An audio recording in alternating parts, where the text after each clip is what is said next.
You think I was born a genius, but the truth is far less beautiful. I was born a mistake, an unwanted child in a world that had no place for me. My father, Ser Piero da Vinci, was a respected man, a notary in Florence, a pillar of his community. My mother, Caterina, was a girl the world considered unworthy, perhaps a peasant, perhaps a servant. The records are deliberately vague. They never married. They never even tried. And so my life began as a footnote written in the margins of someone else's comfortable story. In the rigid hierarchy of Renaissance Italy, illegitimacy was a brand, a permanent stain on the soul.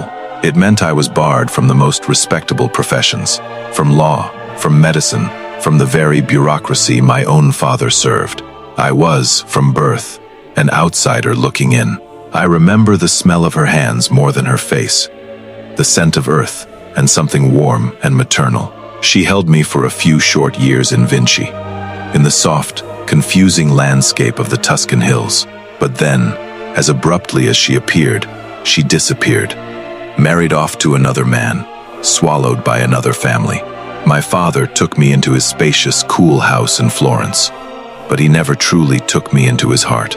I grew up among stepmothers and legitimate half-siblings who looked at me and saw a reminder of something deeply inconvenient, a mistake he could not simply erase from the ledger. They would ask me simple questions about my life, and then, finding my answers lacking, they would simply look away. Their judgment was a constant, silent drone. So I did the only thing a child like me could do.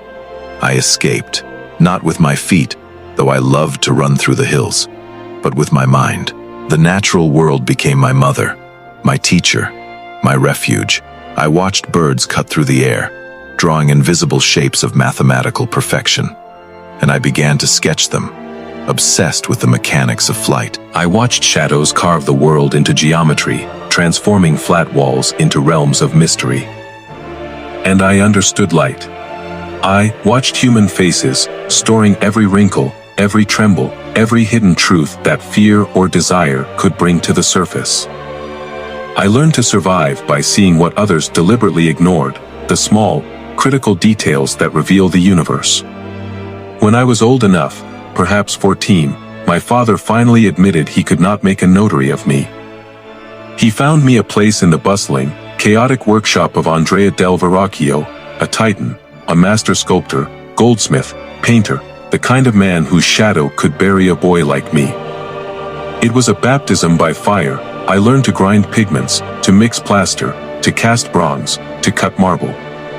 I absorbed every discipline, every tool, every secret technique, like a starving man offered a feast. But when I touched a brush, something shifted. Not in me, in the entire room. I realized my eye saw colors and depths that Verrocchio's excellent, but predictable, I could not capture. One day, Verrocchio was painting the baptism of Christ, a strong angel, a perfect angel. He asked me, almost as an afterthought, to finish the face of the younger angel, standing at the left. I did, with all the hunger of a child who had never been chosen, with all the yearning of an illegitimate boy seeking validation not from his father, but from the divine. I painted the angel's head and its luminous, complex drapery, a softness that had never been seen before. When he saw it, the story goes, he put down his brush. And he never picked it up again, to paint. He retired to sculpture. He did not say a word to me. His silence was the loudest applause I ever received. I did not mean to defeat him, but I could not pretend to be small when the truth demanded to be revealed. The angel's face was not merely finished, it was transcendent. Word spread, they called me prodigy, genius, inventor, visionary, as if these were blessings. They weren't. They were chains, forged by expectation. Because genius is not a gift that saves you. Genius is a wound that never heals. It forces you to see the imperfections, the compromises, the lies woven into the fabric of the world. I could paint angels, but I was never satisfied enough to finish them. I could design incredible machines, but I could never afford the bronze or the time to build them. I could see the future, but I lived in a world terrified of tomorrow. My hunger was insatiable. I wanted to understand everything. Not just how light falls on a cheek, but why the cheek moves, why the heart beats, why the bone supports the weight. To paint life, I had to understand the machinery of life. So, I did what others feared, what the church forbade. I walked into the dead of night. I paid the guards and the gravediggers a small fortune, and I opened corpses with my own hands. I worked in the chill of deserted hospital cellars, the smell of death thick enough to choke on, illuminated only by a candle and the terrible, silent moon.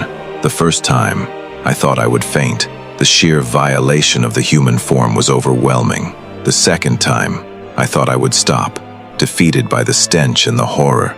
The third time, I understood. Inside the cold, silent body of a stranger, I found the true, objective map of life. Bones, like architecture, elegant, weight-bearing structures, muscles like engines, precise, powerful cables of force, veins like rivers carrying the tide, a heart that looked nothing like poetry, and everything like a truth-telling pump. I didn't seek death for pleasure or morbid fascination. I studied it because life was too beautiful, too miraculous, not to understand. I dissected over 30 bodies in my life, documenting every tendon, every nerve, every chamber of the human soul. This was my true masterpiece, far more complex than any smiling portrait. But beauty never protected me, not from envy, not from fear, not from those who saw my curiosity as a crime. In 1476, while still in Florence, I was accused of sodomy, dragged before the magistrate, threatened with execution, a crime punishable by fire. The evidence was thin, a simple, malicious denunciation. But in the eyes of Florence, I became dangerous. The whispers followed me through the streets. I was a stain, a pervert, a man consorting with the forbidden both in the bedchamber and the anatomy lab. They released me due to lack of evidence, but the city's tolerance was gone. Something inside me remained in prison, a seed of distrust, a quiet voice whispering, "You will never be safe here. Your mind is too big for their small morality." So I did what I always did. I adapted. I began writing my private notebooks backwards, in mirrored script, not because I wanted to hide simple secrets, but because I knew the world wasn't ready for what I saw. I wrote in code because the language of my future was not yet available to them. Florence wanted paintings. I offered them flying machines, devices that would soar above their petty squabbles. They wanted simple portraits. I gave them sketches of tanks, portable bridges that folded like wings, diving suits. They wanted angels.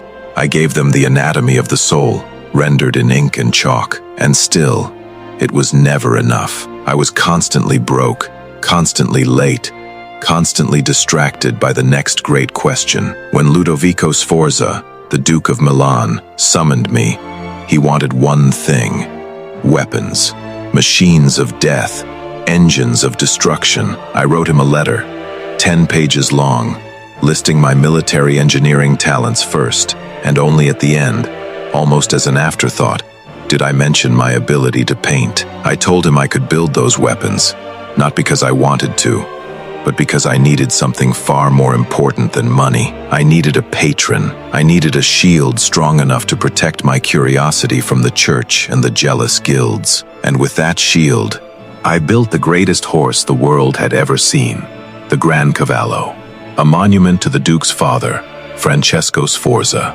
24 feet tall. A monument so huge, so impossible, that everyone, the Duke's own engineers, said it couldn't be done. 10 years of my labor, 10 years of sketches, clay molds, calculations of weight and stress, all poured into the design of a single creature of bronze. This was my attempt to prove that art and engineering were one. And then, the French invaded. Charles VIII of France swept through Italy. The city was in chaos. The Duke was betrayed. The cannons needed bronze. They melted my clay model, the largest clay sculpture ever made. They used the metal for target practice. The greatest sculpture I ever made. Never touched the earth. My beautiful, impossible dream was reduced to cannonballs, fired at the very people it was meant to defend. That was the day I learned the hardest lesson of my life. War does not destroy cities. War destroys dreams, and the dreams of a genius are always the first casualties. But life is a strange architect. It destroys one home to build another. I wandered for years, Venice, Rome, moving constantly, painting the Mona Lisa in transit, carrying her with me like a beloved silent companion. Finally, France welcomed me with truly open arms. King Francois I, a young man, a lover of the arts, admired my mind without fear. He invited me to his court. He called me his premier painter and engineer. He gave me a manor house at Clos-Lucé, near his own chateau. He gave me a stipend, respect, and, most importantly, time. In Italy, they tolerated me, demanding commissions that I rarely finished. In France, they listened to the old man. I grew old in a land that was not mine. I painted less. My hand trembled sometimes. I dreamed more. I designed entire cities, systems of canals, elaborate theatrical machines, fortresses, not for war, but for beauty and function. And in the quiet of those final years, I realized something. I was never meant to belong to a place. I belonged to curiosity. I belonged to the hunger that started with a boy no one wanted. I belonged to the fire that never stopped burning. I belonged to the questions that kept me alive long after the answers disappeared. They say I died in the arms of a king, a poetic ending, a royal ending, a beautiful ending. But the truth is simpler. I died as I lived, half in the world, half in my imagination, reaching for something just beyond the edge of understanding. My final work was not a painting.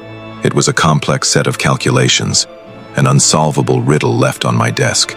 If you want to know who I truly was, I was the child nobody claimed, the man nobody understood, the mind nobody could contain. And even now, even centuries later, I am still not finished. Thank you for watching. If you like this format, please subscribe and like the video. It helps us know what you want to see more of. See you soon, friends.